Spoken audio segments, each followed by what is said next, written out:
So hello everyone, आज हम लोग एक रेडियस ऑफ कर्वेचर का एग्जांपल करने वाले हैं जिसमें क्या कहा कि एक इस टाइप का एक पैराबोलिक शेप है, ब्रिज है बेसिकली, जिसकी equation y equal to a x square plus b x plus c के फॉर्मेट की होगी। और उसके कुछ की पॉइंट्स दे रखे कि उसकी रेंज डी है और हाइट एच है।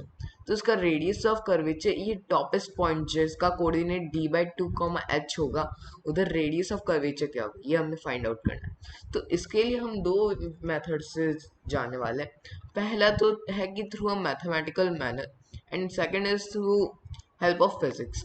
सो पहले जैसे कि अगर मैं आपको एक मैथमेटिकल मैनर इसका दिखाऊं, तो हम रेडियस ऑफ कर्वेचर के बारे में प्रीवियस वीडियो में पढ़ा था कि रेडियस ऑफ कर्वेचर के लिए ये फॉर्मूला हम यूज कर सकते हैं। Radius of curvature equal to 1 plus d y by d x square raise to 3 by two upon d two y by d x square.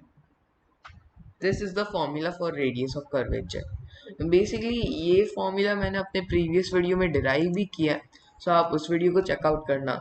बाकी जैसे कि इस केस में हमें चाहिए का क्या, हमें ये की पॉइंट्स दे रखे हैं यहाँ पे। तो एक तो ये हमें पता कि ये ब्रिज पैराबोलिक है शेप में। तो सपोज अभी के लिए मैं मान लेता हूँ इसकी इक्वेशन इस टाइप की है, y equal to a x square plus b x plus c. तो उस केस में अगर मैं dy by d x calculate करूं, तो ये आएगा 2ax के प्लस बी के इक्वल, और dy by d x square यानी सेकंड डेरिवेटिव, क्योंकि ये सेकंड डेरिवेटिव को ही एक मैनर में लिखने का हुआ, मैथमेटिकल फॉर्मेट लिखने के लिए। तो ये जो एक्सप्रेशन आया उससे फिर से x के रिस्पेक्ट में डिफरेंशिएट करूंगा तो मेरे को 2a मिलेगा। तो ये दो वैल्यूज हैं जो कि हमें पता है। तो इधर ये हमने ढूंढ तो लिया वैल्यूज, बट इधर ओनली प्रॉब्लम है कि हमने वैल्यूज ढूंढा है ए बी और सी के टर्म्स में, बट हमें तो एच और डी गिवन है। और साथ ही ये भी पता है कि ये ओरिजिन से पास हो रहा है। ये ओरिजिन से पास हो रहा है तो सी जीरो ही है, c must be equal to zero. क्या हुआ, ओरिजिन पे x इक्वल टू जीरो है तो y भी जीरो है। x इक्वल टू जीरो मैं पुट करूं तो ए एक्स स्क्वायर जीरो बन गया और बी एक्स भी जीरो बन गया, तो c को भी जीरो होना पड़ेगा। तो c तो जीरो होगा ही, ये तो पहली बात है। फिर a और b को मुझे कैलकुलेट करना है, तो मैं क्या कह सकता हूँ, देखो x equal to d by two है तब y h के इक्वल है, x equal to d by two है तब y h के इक्वल है। तो ये बना y equal h equal to d square by 4 a plus b। c मैंने इसलिए नहीं लिखा क्योंकि वो जीरो का, ये multiply d by two b होगा, सॉरी। सो अगर मैं इसे रीअरेंज करूं तो मैं इसे इस वे में लिख सकता हूं कि 4h upon d is equal to a d plus 2b। इधर मैंने किया क्या कि 4 से दोनों साइड मल्टीप्लाई किया और d से डिवाइड कर दिया, तो इसे रीअरेंज करके मैं इस मैनर में लिख सकता हूँ, वो तो ठीक है। फिर x जब d के इक्वल है तब y जीरो के इक्वल, y जीरो के इक्वल है तब x किसके इक्वल है, d के। तो a d square plus b d. अब हम यहाँ से एक d तो कैंसिल ही कर सकते हैं, तो यहाँ से ये सिंपली आ गया ए डी प्लस बी के इक्वल।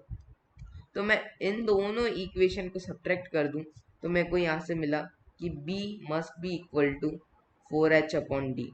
ये मेरा एक और रिलेशन है।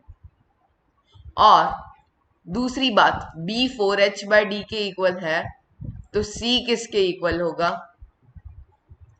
Minus 4h bye D square.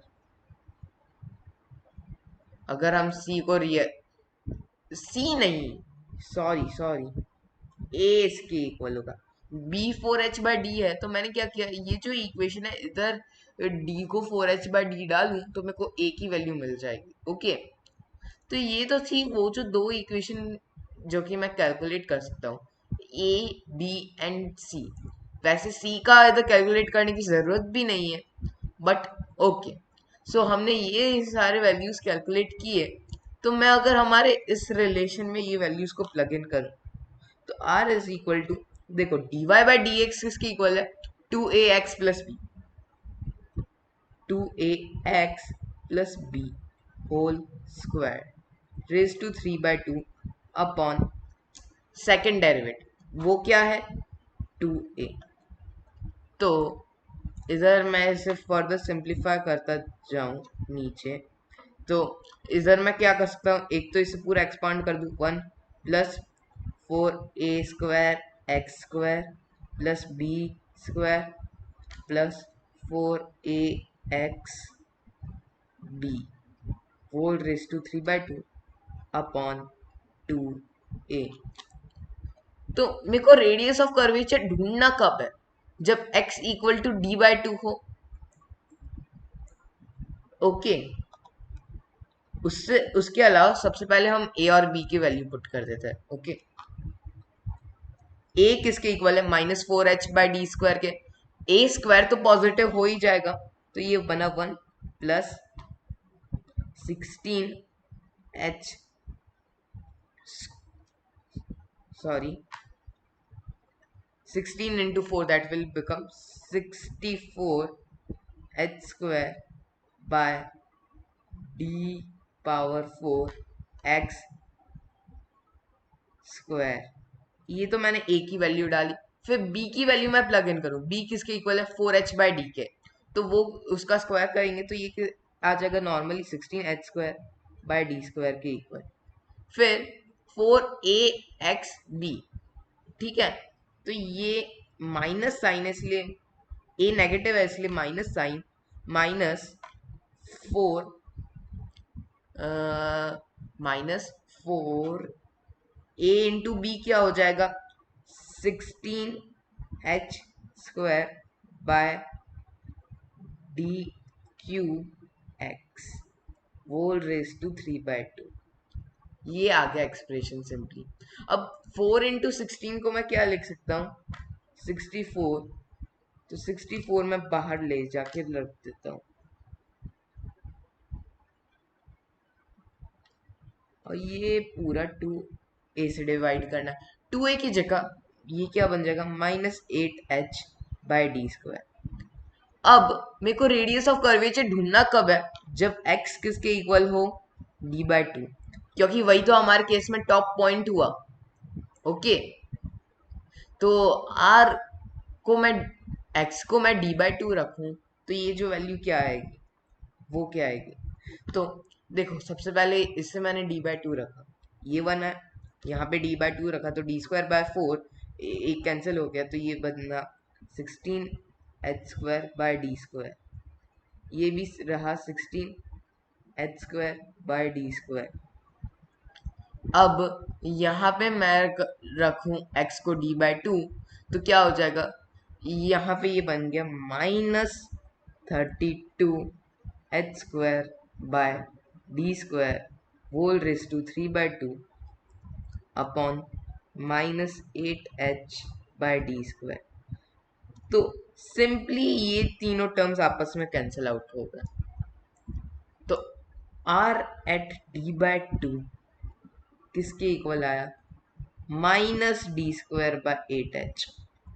अब ये नेगेटिव आ गया रेडियस ऑफ कर्वेचर, वैसे नेगेटिव आया, इसका साइन कन्वेंशन क्या रहता है कि बेसिकली अगर डाउन डायरेक्शन में रहता है तो बेसिकली एंगल नेगेटिव रहता है, मतलब हॉरिजॉन्टल के साथ, तो वो साइन कन्वेंशन नेगेटिव आ जाता है। बट इधर रेडियस ऑफ कर्वेचर है, तो इसमें हमारा मेन मीनिंग होता है एब्सोल्यूट वैल्यू। सो आंसर इसका है d²/8h। ये तो हमने ये प्रॉब्लम किया through a mathematical format, mathematical manner. अब इसके अलावा there can be another approach. ये जो डायग्राम है हमारा, इसमें हम क्या नोटिस कर सकते हैं कि सपोज मैं वही डायग्राम यहाँ पे नीचे वापस बना देता हूँ, ये रहा वो डायग्राम। मैं मान लेता हूँ कि सपोज मैंने एक पार्टिकल को छोड़ा, ये एक फिजिक्स की अप्रोच है, एक पार्टिकल को मैंने छोड़ा u स्पीड से एट एन एंगल थीटा, तो वो क्या करेगा, प्रोजेक्टाइल मोशन।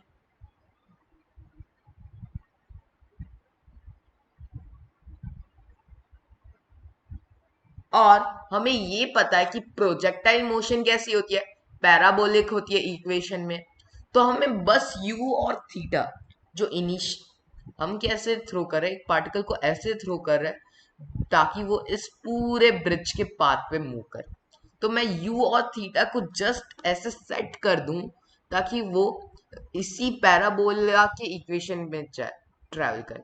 तो उसके लिए मैं कर क्या सकता हूँ कि देखो, एक तो मुझे पता है कि रेंज क्या होती है एक पैराबोला की, सॉरी प्रोजेक्टाइल मोशन की। रेंज होती है yes, u square sine two theta by g. तो रेंज हमारे केस में किसके इक्वल है, डी के। तो जो डी की वैल्यू है वो u square up sine two theta by g के इक्वल होनी चाहिए, ये तो पता है। फिर मैक्सिमम हाइट क्या होती है, मैक्सिमम हाइट का हमें फॉर्मूला पता है, u square sine square theta by two g. वैसे हमारे केस में बेटर रहेगा कि साइन टू थीटा को हम इसी वे में एक्सपांड करके लिख दे, two sine theta cos theta.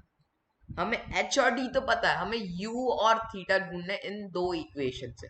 तो हम दो इक्वेशन, दो वेरिएबल ढूंढ तो सकते हैं। तो सपोज मैं एच और डी को डिवाइड कर दूं, तो एच बाय डी अगर मैं करने जाऊं, एच, मैं क्या कर रहा हूँ कि एच को डी से डिवाइड कर दे रहा हूँ।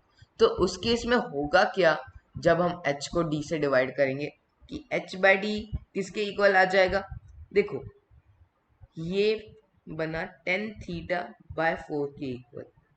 सो tan theta must be equal to four h by D.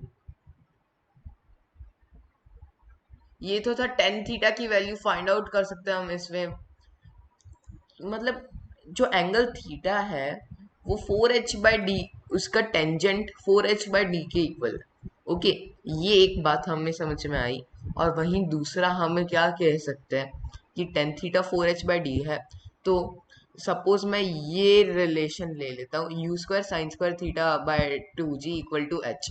तो इधर से मैं ये कह सकता हूँ कि यू साइन थीटा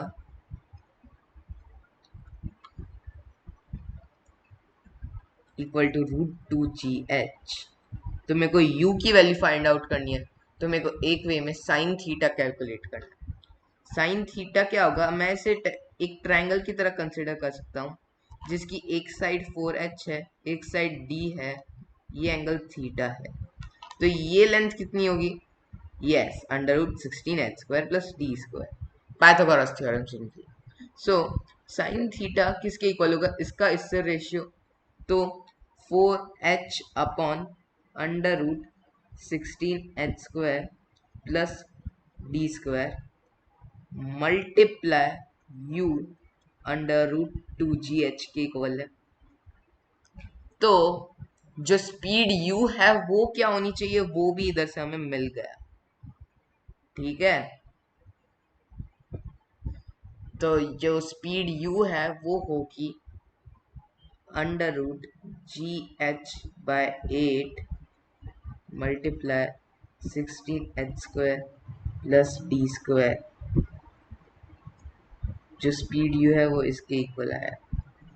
ये तो पहला एक्सप्रेशन है, टेन थीटा इसके इक्वल होना चाहिए और जो स्पीड है जिससे हम थ्रो कर रहे हैं वो इसके इक्वल होना चाहिए।